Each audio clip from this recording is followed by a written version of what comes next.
सर्वांना नमस्कार. तन्वी अर्जुन लव्ह स्टोरीचे 71 भाग यापूर्वीच अपलोड केलेले आहेत.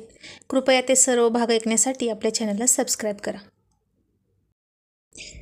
तन्वी म्हणाली, अर्जुन सोड ना आता, बास झालं ना, पुरे आता.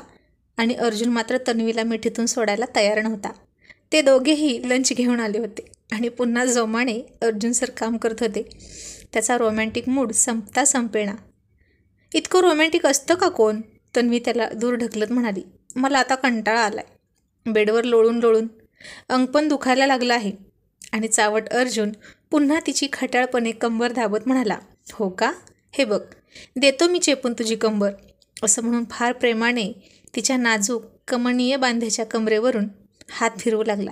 तसं तिला फार शहारल्यासारखं झालं आणि तिने त्याचा हात झटकला आणि हसून म्हणाली, राहू दे, काही दुखत नाही माझी कंबर. आणि तो म्हणाला, मग पाय दुखतात का, ये मी पाय पण चेपून देतो तुझे. असं म्हणून तो तिच्या उघड्या पायावर हळूवार हात फिरवत होता. आता तेच हात हळूहळू वर वर येत होते. तसे तिने नालायक म्हणून खूप हसून त्याचे हात झटकले. आज हे खडूस अर्जुन सर त्यांच्या बायकोसाठी, तिच्या प्रेमासाठी चक्क पायसुद्धा चेपत होते. ती जर म्हणाली असती ना की अर्जुन तू आता विहिरीत उडी मार किंवा हातावर उलटा चाल, नाकाने कांदे सोल, तर सगळं त्यानं केलं असतं. म्हणतात ना, तुपासाठी उष्ट खाणे, तसाच प्रकार घडत होता आज त्यांच्या बेडरूममध्ये. पण तन्वी थकली होती. त्याच्या दणकट मिठीने, त्याच्या प्रेमाच्या आवेगाने तिचं नाजूक अंग ठणकत होतं. कितीही प्रेम असलं, कितीही नवरा हवा हवासा वाटत असला तरी थोडी तरी उसंत हवी की नाही शरीराला? का सारखं तेच? आणि अर्जुन सर तर चक्क सुट्टी घेऊन घरी थांबले होते. मग त्यांची सुट्टी ते कशी वाया जाऊ देतील? ते काम नसेल तर हे काम, पण अर्जुन सर कामच करत राहतील. तन्वी जर त्याची बायको नसती आणि तिला कुणी सांगितलं असतं की अर्जुन सर इतके रोमॅन्टिक आहेत, तर तिने त्यालाच वेड्यात काढलं असतं. कारण बेडरूम बाहेर अगदी नोकरांच्या समोरही त्याची इमेज खडूस, अकडू, रागीट, जल्लाद अशीच आहे. तन्वी मात्र त्याच्या या दोन्ही रूपांचा खट्टा मिठ्ठा अनुभव घेत होती. आणि तिला थकून झोप लागली. त्यानेही डोळे मिटले. मग काही वेळाने एक झोप काढली. पुन्हा दोघे जागे झाले आणि बोटात बोटं गुंफून त्यावर किस करत म्हणाला, आय लव्ह यू तनू. आणि ती म्हणाली, इतकं प्रेम करतो तू माझ्यावर? आणि अर्जुन आश्चर्याने म्हणाला, any doubt? I really love you a lot. तुला माझी शंका येते का?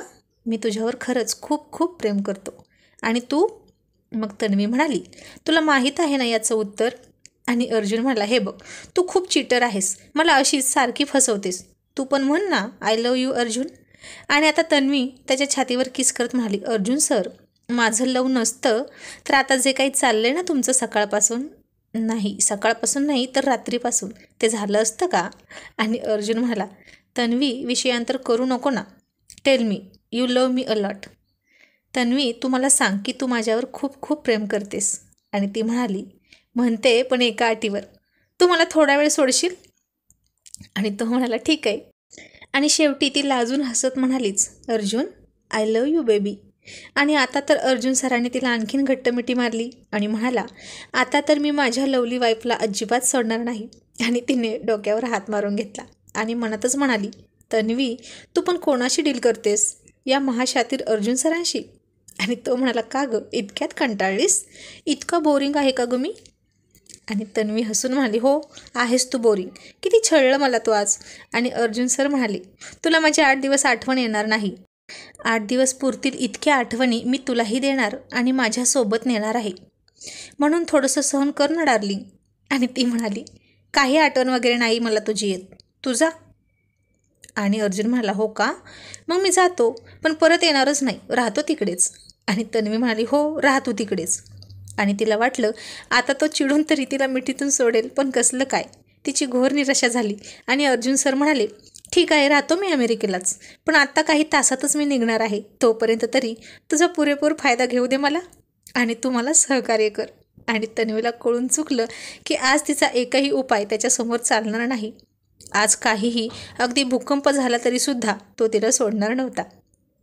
आज रात्री तो निघणार होता, पण याची थोडीशी आठवणही त्यानं तिला येऊन दिली नाही. इतकी एंगेज करून टाकली होती त्यानं तिला त्याच्या प्रेमात. आता रात्रीचे 9 वाजले होते. तन्वी अर्जुनची बॅग पॅक करत होती आणि तिचं मन खूप भरून आलं होतं. कशी राहणार होती ती हे 8 दिवस त्याच्याशिवाय तिलाच माहीत नव्हतं. शांत शांत होऊन ती काम करत होती आणि अर्जुन स्टडीमध्ये होता.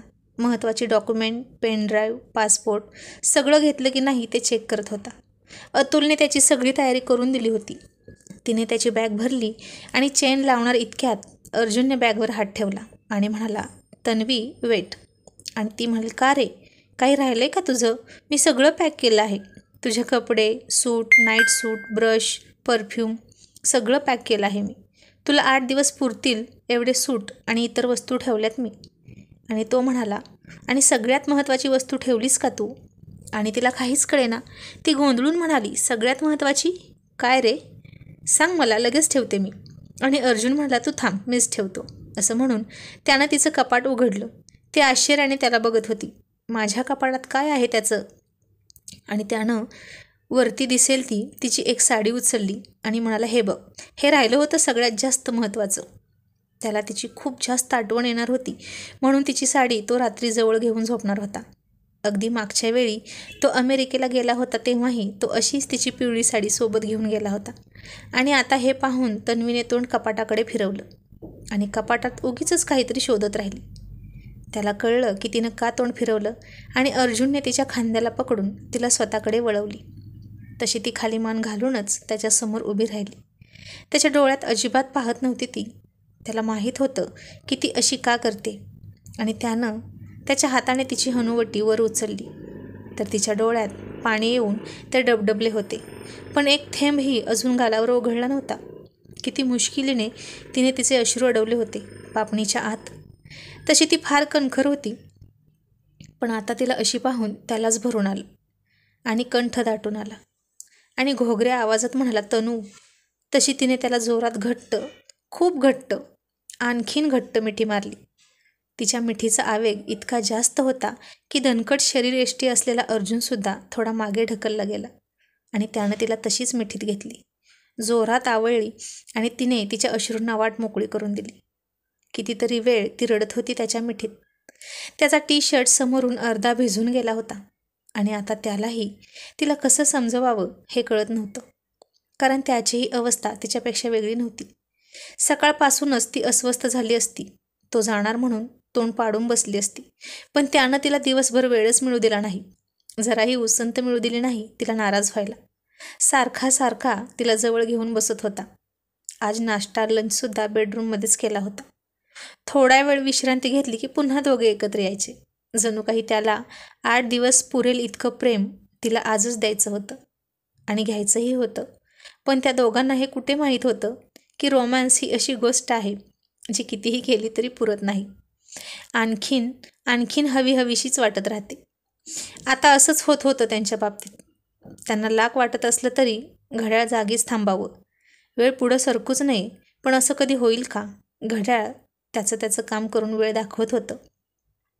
जसजशी अर्जुनची निघण्याची वेळ होईल तसतशी ती आणि तो दोघेही उदास होत होते. त्याचा पाय निघणं आता अवघड झालं होतं. ती त्याच्या मिठीत शिरून त्याला घट्ट चिकटून बसली होती. आता तिला त्याची छाती चिरून आत प्रवेश केल्यावरच समाधान मिळणार होतं. इतका वेडेपणा चालला होता तिचा. पण आता दोघांपैकी एकाने तरी शहाणं होणं गरजेचं होतं आणि त्यानं तिला बेडवर बसवली. एक दीर्घ चुंबन घेतलं तिचं आणि तो तिच्यापासून दूर व्हायला लागला तसा तिनं त्याला अजून घट्ट पकडला आणि ती त्याच्या तोंडातून तोंड काढत नव्हती. आणि अर्जुन मनात म्हणत होता, किती वेडी झाली आहे ही माझ्यासाठी. ही जर अशीच करत राहिली तर कसा जाऊ मी आणि कसा राहू 8 दिवस तिच्या विना. माघाशी तर म्हणत होती की जा तू अमेरिकेला कायमचा आणि राहा तिकडेच. आणि आता हिची अवस्था पाहता मलाच हिची काळजी वाटत आहे. ती कशी राहील माझ्याशिवाय 8 दिवस? हिच्या पासपोर्टचा प्रॉब्लेम नसता तर किती बरं झालं असतं. आमची हनीमून ट्रिप झाली असती या निमित्ताने. आणि आता ही जर आउट ऑफ कंट्रोल झाली तर माझ्यासाठी अवघड होईल. शेवटी तो एक बिझनेसमन होता. त्यानं एक दीर्घ श्वास घेतला. सगळ्या भावना हृदयाच्या आत बंद करून त्याला कुलूप लावलं आणि तो तिला स्वतःपासून दूर करून म्हणाला, तन्वी, बास आता. मला जाऊ दे. 9:45 वाजले आहेत. मला अजून तयार व्हायचं आहे. असं म्हणून तो नाईलाजाने तिच्याकडे बघायचं टाळत उठला आणि कपाट उघडलं आणि ती डोळे पुसत म्हणाली, असं काय करतोस? तुझे कपडे मी ठेवलेत काढून बाहेर, ते बघ. आणि मग तिनं बेडवर ठेवलेले कपडे घालायला सुरुवात केली. आणि शेवटी टाय हातात घेऊन म्हणाला, तनू. आणि ती हाक ऐकली की का कुणास ठाऊक तिला रडायला यायचं. पण तो सुद्धा एकदा तन्वी, एकदा तनू डार्लिंग असं म्हणून तिची दोन्ही नावं जिवंत ठेवत होता. आणि आताही तनू हे नाव ऐकून पुन्हा ती गहिवरली. तिला लाडाने तनू म्हणून हाक मारणारे तिचे बाबा सोडून गेले. तसाच अर्जुनसुद्धा तिच्यापासून आता लांब चालल्याचं फिलिंग तिला येत होतं. आणि पुन्हा डोळ्यातून घळाघळा अश्रू. आणि तिने गुपचूप त्याच्याजवळ जाऊन त्याच्या हातातून टाय घेतली. तसा तो थोडा मान झुकवून तिच्यापुढे उभा राहिला. उंच होता ना तो तिच्यापेक्षा, म्हणून. मग तिनं त्याला टाय बांधला. ती टाय बांधायला लागली की ती जवळ असायची खूप त्याच्या. मग तो तिला मिठी मारायचा. पण आता त्यानं स्वतःला आवरलं. आणि ती हळू आवाजात म्हणाली, अर्जुन ऐक ना. आणि अर्जुन म्हणाला, बोल काय. आणि ती म्हणाली, तू परत येईपर्यंत मला तन्वीच म्हण प्लीज. आणि त्यानं ओळखलं की ती अशी का म्हणते ते. आणि तो हसून म्हणाला, ओके डार्लिंग. आणि ती पुन्हा त्याला मिठी मारत लाडात म्हणाली, अर्जुन अजून एक बोलू. हा बोल ना. अर्जुन म्हणाला, मी येऊ तुला ड्रॉप करायला एअरपोर्टवर. तिला त्याला सोडूच वाटत नव्हतं. प्रेम तर होतंच, तेही अतोनात. पण आता शारीरिक ओढीपेक्षाही त्याची बायको म्हणून एक आंतरिक, मानसिक, भावनिक हुरहुर, तगमग आणि व्याकुळता दिसत होती तिच्या डोळ्यात. आणि अर्जुन थोडा कडक आवाज करत म्हणाला, नाही नको. अतुल येणार आहे मला पिकअप करायला. तो आता 5 मिनिटात येईल. आणि ती नाराज झाली. मग अर्जुन तिला म्हणाला, तन्वी हे बघ, बी प्रॅक्टिकल. रात्र खूप झाली आहे, तू आराम कर. आणि तिच्या डोळ्यात डोळे घालून तिला डोळा मारत म्हणाला, मी आज दिवसभर खूप त्रास दिला आहे ना माझ्या बेबी डॉलला. आणि तीही त्याच्या डोळ्यात डोळे घालून हसून म्हणाली, पण मन भरलं नाही ना तरीही. आणि तो हसून म्हणाला, नाही ना गं, उलट ही भूक अजूनच वाढली. आणि इतक्यात अतुलची गाडी दारात आली. त्यानं हॉर्न वाजवला. आणि अर्जुन म्हणाला, चल जाऊ मी. आणि तन्वी म्हणाली, येतो म्हण ना अर्जुन. आणि तो हसून म्हणाला, येऊ मी. आणि ती काहीही बोलली नाही. मग अर्जुन म्हणाला, तू आता असा चेहरा करून बाय म्हणणार आहेस का मला. हॅपी जर्नी तरी म्हण ना हसून. आणि ती नुसतीच ओठांचा एक कोपरावर उचलून हसत म्हणाली, हॅपी जर्नी.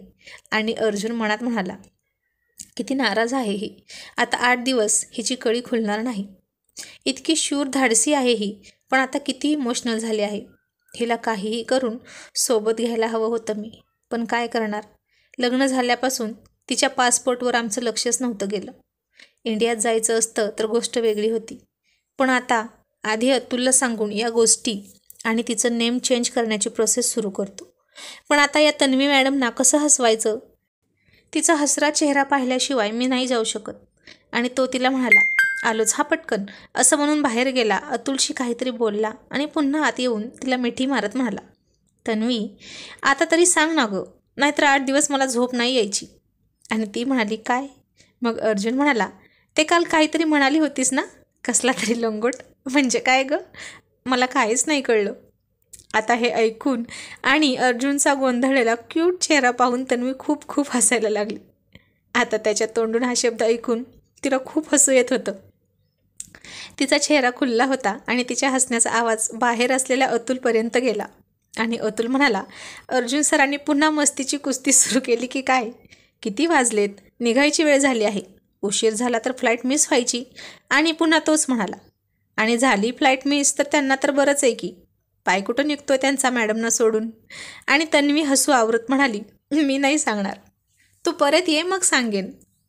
आणि अर्जुन पण नेहमीप्रमाणेच हट्ट करत म्हणाला, तू आधी सांग, नाहीतर मी जाणारच नाही. आणि तन्वीला तर हेच हवं होतं की. आणि ती हसत म्हणाली, नको जाऊ. आणि अर्जुन हसायला लागला. आणि मनात म्हणाला, त्या विचित्र शब्दाचा अर्थ नाही समजला तर नाही, पण तुला असं खळखळून हसताना पाहून माझी जर्नी आता हॅप्पी होईल. आणि पुन्हा अतुलने हॉर्न दिला. अर्जुनने नोकरांना आवाज दिला. त्यांनी त्याच्या बॅग गाडीत ठेवल्या. आणि हातावर ब्लेझर टाकून अर्जुन तिला म्हणाला, चल निघू. असं म्हणणार इतक्यात थांबून हसूनच म्हणाला, येऊ मी. आणि आता ती सुद्धा थोडी नॉर्मल झाली होती. आणि म्हणाली, दारात तरी येऊ ना मी, का बेडरूममधूनच बाय करू, चालेल तुला. आणि तो हसून म्हणाला, ऑफकोर्स स्वीट हार्ट. आणि म्हणाला, वन हग प्लीज. एक मिठी दे ना, असं म्हणून तिच्यासमोर दोन्ही हात पसरून मनमोहक हसत उभा राहिला आणि ती हसून त्याच्या मिठीत चिरली. मग तिची मिठी सोडून म्हणाला चल, आणि ती बेडरूममधून बाहेर पाय टाकणार इतक्यात पुन्हा तिचा हात पकडून तिला जोरात त्यानं जवळ ओढून घेतली आणि तिच्या ओठांवर ओठ टेकवले आणि मोजून फक्त 10 सेकंदांचा डीप डीप किस केला. ती बेसावध होती आणि त्याच्या या अचानक हल्ल्याने ती बावरून गेली आणि अतुलने पुन्हा हॉर्न दिला आणि अर्जुनने भानावर येत तिला सोडलं आणि डोळ्यांना काळा गॉगल लावून तिच्या हातात हात घालून बाहेर आला. हे त्यानं इतक्या झटपट केलं की तिला सावरायला वेळच मिळाला नाही. तिचे केस विस्कटले होते हेही तिच्या लक्षात आलं नाही आणि बाहेर येताच त्या दोघांना असं पाहून अतुल मनात म्हणाला, मॅडमचे सुजलेले डोळे आणि असा अवतार, आणि अर्जुन सरांनी डोळ्यांना इतक्या रात्री काळा गॉगल लावला आहे, म्हणजे नक्कीच ते खूप इमोशनल झाले आहेत. या अर्जुन महाशयांना सुद्धा इमोशनल होता येतं हे आजच कळतंय. आणि तो म्हणाला, sir what are you doing, उशीर होतोय ना आपल्याला, चला लवकर. आधीच एअरपोर्टवर पोहोचायला आपल्याला 40 मिनटं लागतात. आणि अर्जुन म्हणाला, तू थांब, मी करतो ड्रायव्हिंग. आणि तन्वी घाबरून म्हणाली, नाही नाही अतुल, तूच कर ड्रायव्हिंग. उशीर झाला तर झाला, होऊन काय होईल, फ्लाईट मिस होईल ना. फ्लाईट मिस झाली तर दुसरी मिळेल, पण अर्जुनच्या हातात गाडी द्यायची नाही म्हणजे नाही. आणि अर्जुन हसून म्हणाला, ओके स्वीटहार्ट, बाय. असं म्हणून त्यानं तिला हात हलवून बाय केलं. तिनंही जड मनानं त्याला बाय बाय म्हणत त्याच्या गाडीकडे बघत उभा राहिली आणि गाडी थोडी पुढे आली आणि अर्जुनने त्याच्या डोळ्यांचा गॉगल काढला. अर्जुनचे डोळे पाण्याने काठोकाठ भरलेले होते. अतुलला दिसू नये म्हणून खिडकीतून बाहेर बघत त्यानं एक दीर्घ श्वास घेतला आणि तन्वीचा चेहरा आठवून डोळे घट्ट मिटले. जणू तो तिला त्याच्या नजरेत बंद करून घेत होता. आणि पुन्हा डोळे उघडले तर त्याचे डोळे आता स्वच्छ होते. त्याने त्याचे अश्रू आतल्या आत पिऊन घेतले होते. या स्त्रियांचं किती बरं असतं ना, मनात काही साठवून न ठेवता लगेच रडून मन मोकळं करतात. पण पुरुषांना असं रडणं शोभत नाही ना, असं त्याच्या मनात आलं. आणि तन्वी पुन्हा बेडरूममध्ये आली. ती बेडरूम तिला खायला उठत होती. 5च मिनिट झाले होते त्याला निघून, पण लगेच त्याच्या आठवणी तिला सतवू लागल्या. आज दिवसभर केलेला नॉनस्टॉप रोमॅन्स आठवून एक हलकीची स्माईल आली आणि तीच तिच्या मनात म्हणाली, तन्वी इतकी का नाराज आहेस तू? तो समोर नसला तरी त्याच्या आठवणी तर आहेत ना, त्या कधीच तुझ्यापासून दूर जाणार नाहीत. आणि 8च तर दिवसांचा प्रश्न आहे, मग तुझा हबी येईलच परत. आणि इथे होता तरी तो ऑफिसला जातच होता ना, आणि रात्री किती उशिरा यायचा घरी. तसंच आता तो ऑफिसात आहे असंच समज, तेही 8 दिवस. इतकं अवघड वाटून घेण्याची काही गरज नाही. तूही आता या गोष्टीची सवय करून घे, कारण आता तो नेहमी असा बाहेर जात होता आणि जात राहील. तो तुलाही नेत होता ना सोबत, पण तुलाच अक्कल नाही. लग्न झाल्यापासून फार बेफिकीर झालीस आणि पासपोर्टकडे दुर्लक्ष केलं. आता बस 8 दिवस त्याची आठवण काढत. आणि असं म्हणून तिनं बेडकडं पाहिलं तर तिला ते दोघेच दिसत होते बेडवर रोमॅन्स करताना. भिंतीकडे पाहिलं, तिथंही तो तिला भिंतीसोबत दाबून किस करतोय हेच दिसत होतं. सर्व रूमभर त्यांच्याच रोमॅन्स आणि प्रणयाच्या आठवणी आणि खुणा. मग ती हसून बाथरूममध्ये गेली तोंड धुवायला. रडून रडून डोळे सुजले होते आणि चेहराही ओढल्यासारखा झाला होता तिचा. ती बाथरूममध्ये गेली तर तिथेही अर्जुन सरच तिला दिसत होते, त्या उभ्या आरशात तिला मिठी मारत किस करताना. आणि तन्वी खूप लाजायला लागली. त्याच्या आठवणी त्याच्यापेक्षा स्वीट होत्या असं तिला वाटलं. आणि ती बाहेर आली. अंगावर ब्लँकेट घेऊन डोळे मिटून घेतले तर काय, ब्लँकेटमध्ये सुद्धा रोमॅन्स करणारा चावट खोडकर अर्जुन. आता तिला तिचं हसू आवरता आवरत नव्हतं. तिचा स्वीट हबी किती स्वीट होता हे आता तिला कळत होतं. आणि जणू काही तो समोरच आहे असं म्हणून हसूनच लाजत म्हणाली, oh no Arjun, how sweet of you. Arjun तू किती गोड आहेस रे. त्याची जादू तिच्या मेंदूवर मनावर इतकी कोरली होती की तो तिला काही सुचू देतच नव्हता, जवळ असला तरी आणि दूर असला तरी. आणि मग तिने हातात मोबाईल घेतला तर त्याचे मेसेज होते, हाय स्वीट हार्ट, आता तू आराम कर आणि 8 दिवस आरामच कर, कारण 8 दिवसांनी जेव्हा मी परत येईन तेव्हा तुला आजच्यासारखाच दिवस रात्र त्रास देणार आहे, मे बी यापेक्षा जास्तच. लव यू सो मच. आणि हा मेसेज वाचून तन्वीने तो मोबाईल छातीशी घट्ट पकडला आणि म्हणाली, I love you so much dear. आणि दिवसभराच्या थकव्याने तिनं अलगद तिचे डोळे मिटले आणि तिच्या लवली हबीच्या आठवणीत शांत झोपली.